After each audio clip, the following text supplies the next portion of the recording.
हाय, मेरा नाम है उपासना और आप देख रहे हैं द लंदन टॉप का डेली फाइनेंशियल बुलेटिन खर्चा पानी।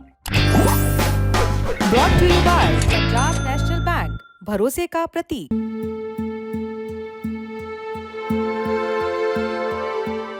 आज संसद में नया इनकम टैक्स बिल पेश किया गया है, यानी कि 13 फरवरी को कैबिनेट की मंजूरी के बाद गुरुवार 13 फरवरी को दोपहर करीबन 2 बजे वित्त मंत्री निर्मला सीतारमण ने इसे लोकसभा में पेश कर दिया। नया आयकर विधेयक 1 अप्रैल 2026 से लागू होगा। ये इनकम टैक्स बिल करीबन 64 साल पुराने आयकर अधिनियम 1961 की जगह लेगा। वित्त मंत्री सीतारमण ने इसी साल बजट में नया इनकम टैक्स बिल लाने की घोषणा की थी। कहा जा रहा है कि इनकम टैक्स बिल की भाषा काफी सरल कर दी गई है। इसके अलावा भी कई और बदलाव किए गए हैं, लेकिन बजट वाले दिन जैसे ही वित्त मंत्री ने नया इनकम टैक्स बिल लाने का ऐलान किया था, उस दिन से ज्यादातर लोगों के मन में कई तरह के सवाल चल रहे हैं। उदाहरण के लिए, जैसे कि कई लोगों को लग रहा है नए इनकम टैक्स बिल में सरकार ओल्ड टैक्स रिजीम को खत्म कर देगी। नए इनकम टैक्स बिल से टैक्स पेयर्स को कितना फायदा होने वाला है, नए टैक्स बिल में कितने नए बदलाव हुए हैं, पुराने और नए में कितना अंतर है और इस बिल की खास बातें क्या हैं। आज के खर्चा पानी के इस एपिसोड में हम आपको नए इनकम टैक्स बिल के बारे में विस्तार से बताएंगे, लेकिन आगे बढ़ने से पहले जान लेते हैं कि क्या नए इनकम टैक्स बिल में ओल्ड टैक्स रिजीम को खत्म कर दिया गया है। तो इसका जवाब है नहीं। जी हाँ, नए इनकम टैक्स बिल में टैक्स स्लैब या इनकम टैक्स की दरों को लेकर कोई बदलाव नहीं किया गया है और ना ही इस बिल में कोई अतिरिक्त टैक्स लगाया गया है। माने न्यू टैक्स रिजीम के तहत अगर किसी व्यक्ति की सालाना कमाई 12 लाख रुपए तक है तो उसे अभी भी कोई टैक्स नहीं देना होगा। नौकरी पेशा है तो 75,000 का स्टैंडर्ड डिडक्शन भी मिलेगा। इस तरह से वित्त वर्ष 2025-26 में सैलरीड क्लास को 12,75,000 तक के इनकम पर किसी भी तरीके का टैक्स नहीं चुकाना पड़ेगा। अब इनकम टैक्स बिल 2025 की खास बातें जानते हैं। नया इनकम टैक्स बिल मौजूदा इनकम टैक्स एक्ट के मुकाबले काफी आसान है। इनकम टैक्स बिल 2025 तैयार करने में काफी सरल भाषा का इस्तेमाल किया गया है। गैर जरूरी प्रावधानों को हटा दिया गया है, छोटे वाक्यों का इस्तेमाल हुआ है, पहले के मुकाबले पेज कम हो गए हैं। इनकम टैक्स एक्ट 1961 में 823 पन्ने थे, जबकि नए इनकम टैक्स बिल में इसे घटाकर 622 कर दिया गया है। चैप्टर्स की संख्या पहले जितनी ही 23 रखी गई है, लेकिन धाराओं की संख्या बढ़कर 536 हो गई है। मौजूदा इनकम टैक्स एक्ट में 298 धाराएं हैं। अनुसूचियों की संख्या भी 14 से बढ़कर 16 हो गई है। नए आयकर विधेयक में 2.56 लाख शब्द हैं, यानी 2,56,000 शब्द, जो मौजूदा आयकर अधिनियम के 5 लाख शब्दों से लगभग 50% कम है। 300 से ज्यादा अनावश्यक प्रावधानों को हटाया गया है। इसके अलावा टीडीएस और डिडक्शन के लिए टेबल दिए गए हैं। इनकम टैक्स बिल 2025 की दूसरी बड़ी बात यह है कि इसमें पहली बार टैक्स ईयर जैसे शब्द को, कॉन्सेप्ट को जगह दी गई है। अभी तक ज्यादातर लोग कई तरह के साल यानी कि ईयर का जिक्र आने के चलते काफी असमंजस में रहते थे। उदाहरण के लिए अभी previous year, financial year, assessment year का बार बार जिक्र होता है, लेकिन अब इन सभी ईयर्स को खत्म करके सिर्फ टैक्स ईयर कर दिया गया है। लेकिन वित्तीय वर्ष में कोई बदलाव नहीं किया गया है।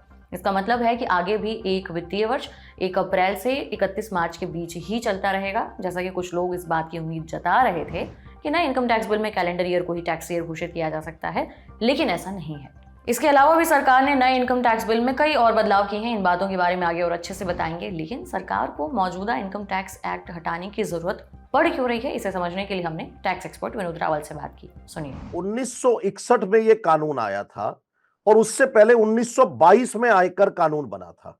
तो 1961 से लेकर 2024 तक जिस तरह से दुनिया बदली है और जिस तरह से कानून की भाषा की इंटरप्रिटेशन, जिसको समझने के लिए, जिसको मैंने बजट में भी कहा था आपके इस चैनल पे कि भाई कहना क्या चाहते हो, सामने वाले को बात वही समझ आनी चाहिए जो आप कहना चाहते हो। तो वो जो मैं कह रहा हूं वही बात आपको समझ आए, ऐसा लिखने के लिए कानून की भाषा को दोबारा से लिखा गया है एक सरल भाषा में। विभिन्न जो हमारी अदालतें हैं, अदालतों ने भी इसका जो किस तरह से, जिसको कहते हैं कि निकाला कि इसका मतलब क्या है। तो पहले तो आयकर कानून ने किया, लिखा, फिर उसके बाद उसके अंदर अमेंडमेंट सरकार ने की, फिर लोग अदालत में गए, फिर अदालत ने कुछ कहा, फिर उसको देखा देखी सरकार ने उसको बदला और उसके साथ एक सबसे बड़ी चीज जो करी है, टैक्स चार्टर दे दिया है। अब उसके अंदर टाइम लिमिटेशंस है। मुझे लगता है इसके अंदर वो सब चीजें लाएंगे कि आपको रिफंड कितने दिन में मिलेगा। आपकी जो लिमिटेशन पहले थोड़ी चीजों पर थी, अब और ज्यादा डिपार्टमेंट अपने पे भी ले रहा है। और उसके साथ साथ भ्रष्टाचार को कम करने के लिए जो फेसलेस रिजीम है, वो कुछ चीजों के लिए आया था, कुछ के लिए नहीं आया था, लेकिन अब उन्होंने कहा कि अब पूरे का पूरा हम फेसलेस करेंगे।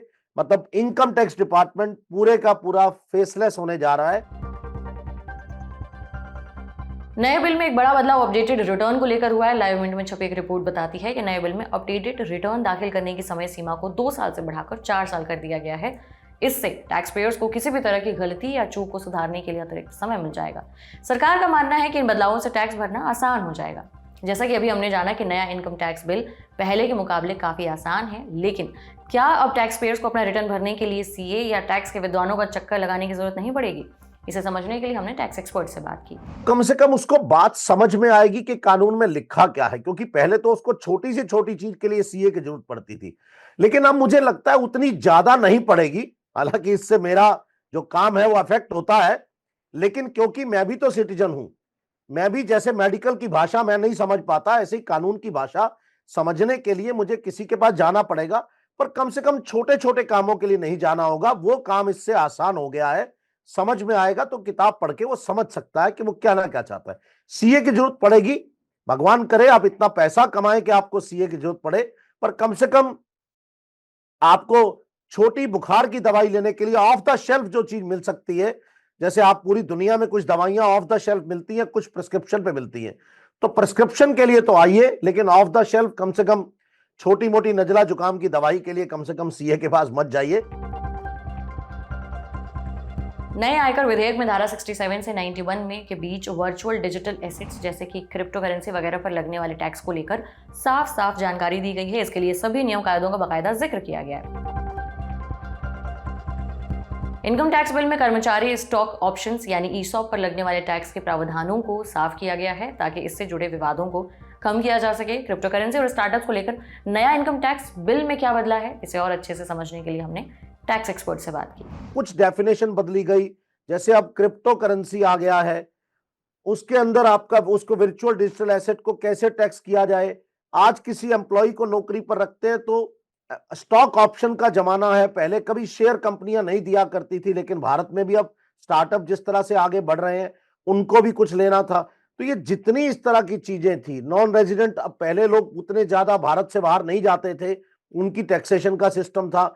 आज जिस तरह से इकोनॉमी खुली तो उसमें फॉरेन कंपनीज यहां काम कर रही हैं, बाहर भी काम कर रही हैं, तो उनका टैक्सेशन कैसे हो, इस सारे को इस किताब में डाला गया है। और मैं तारीफ करूंगा बिल्कुल सरकार की कि बहुत आसान भाषा में इसको बनाया गया है। नए आयकर विधेयक में अनिवासी भारतीयों यानी कि एनआरआई के लिए टैक्स में बदलाव किया गया है। नए नियमों के तहत एनआरआई, खासकर वो जो भारत में 15 लाख रुपए या उससे ज्यादा कमाते हैं और कहीं और टैक्स नहीं देते हैं, उन्हें टैक्स भरने के लिए रेजिडेंट्स की कैटेगरी में शामिल किया गया है। फिलहाल एनआरआई पर केवल उनकी भारतीय स्रोत से हुई कमाई पर ही टैक्स लगता है। इसके साथ ही नए विधेयक के अनुसार नॉन रेजिडेंट्स को डिविडेंड पर से हुई कमाई पर 20% का टैक्स देना होगा। भारत में किसी अनिवासी द्वारा प्राप्त कोई भी टैक्सेबल इनकम पर टीडीएस भी लगेगा। इतना ही नहीं, देश छोड़ते समय किसी भी नॉन रेजिडेंट्स को अपना पैन विदेश जाने के बजाय और विदेश में कितने दिन रहना है ये भी बताना होगा। नए इनकम टैक्स बिल के तहत पेंशन, एनपीएस कंट्रीब्यूशन और इंश्योरेंस पर टैक्स छूट जारी रहेगी। रिटायरमेंट फंड, ग्रेचुइटी और पीएफ कंट्रीब्यूशन को भी टैक्स छूट के दायरे में रखा गया है। इसके अलावा नए बिल में खेती से होने वाली कमाई को भी कुछ शर्तों के तहत टैक्स फ्री रखा गया है। धार्मिक ट्रस्ट, संस्थाएं और दान में दी गई राशि पर छूट जारी रहेगी। अगर कोई व्यक्ति टैक्स चोरी करता है तो उस पर मोटी पेनल्टी का भी प्रावधान है। इसके साथ ही इनकम छुपाने पर अकाउंट सीज और संपत्ति जब्त करने का भी अधिकार टैक्स डिपार्टमेंट को दिया है। हमने आपको बताया कि नए इनकम टैक्स बिल में क्या बड़े बदलाव हुए हैं, लेकिन इसमें कौन सी ऐसी चीजें छूट गई हैं जिसकी उम्मीद टैक्स एक्सपर्ट कर रहे थे, इस बारे में भी हमने टैक्स एक्सपर्ट से बात की। सबसे बड़ी बात जिसके ऊपर बहस चल रही थी कि एचयूएफ को खत्म कर दिया जाएगा, लेकिन उन्होंने एचयूएफ की डेफिनेशन को भी नहीं बदला, एचयूएफ को रखा है उस कॉन्सेप्ट को यहां पर। और उसके साथ साथ एक मेरे काम से रिलेटेड बात थी कि जो ऑडिट है वो चार्टर्ड अकाउंटेंट के अलावा कंपनी सेक्रेटरी और कॉस्ट अकाउंटेंट्स को भी दिया जाएगा, तो ऐसा उन्होंने नहीं किया है। हम लोग देखिए उम्मीद कर रहे थे कि ये और छोटा होगा और सिंप्लीफाई होगा। नया इनकम टैक्स बिल आज संसद में पेश हो गया, लेकिन अब सवाल ये है कि ये बिल कानून की शक्ल कब लेगा, ये भी जान लेते हैं। जैसा कि आज पेश होने के बाद आयकर विधेयक को संसद की वित्तीय मामलों की स्थायी समिति के पास भेज दिया गया है। अब लोकसभा अध्यक्ष ओम बिरला सदस्यों को मनोनीत करेंगे, लेकिन उम्मीद है कि लोकसभा के अगले सत्र की पहली तारीख यानी लोकसभा के मानसून सत्र की शुरुआत में इसकी रिपोर्ट पेश की जाएगी। आमतौर पर हर साल मानसून सत्र जुलाई से सितंबर के बीच आयोजित होता है। अगर विधेयक पारित हो जाता है और अधिनियम बन जाता है तो ये मौजूदा आयकर अधिनियम को निरस्त कर देगा और देश में 1 अप्रैल 2026 से नया इनकम टैक्स कानून लागू हो जाएगा। आज के इस बुलेटिन में इतना ही। उम्मीद करते हैं आपको ये जानकारी पसंद आई होगी। इनकम टैक्स बिल को लेकर जो भी मन में आपके उलझने थे उसका जवाब हमने देने की कोशिश की है। आप अपनी राय हमें कमेंट बॉक्स में जरूर दें। अगले एपिसोड तक अपना ख्याल रखें। देखते रहिए द लंदन टॉप। शुक्रिया।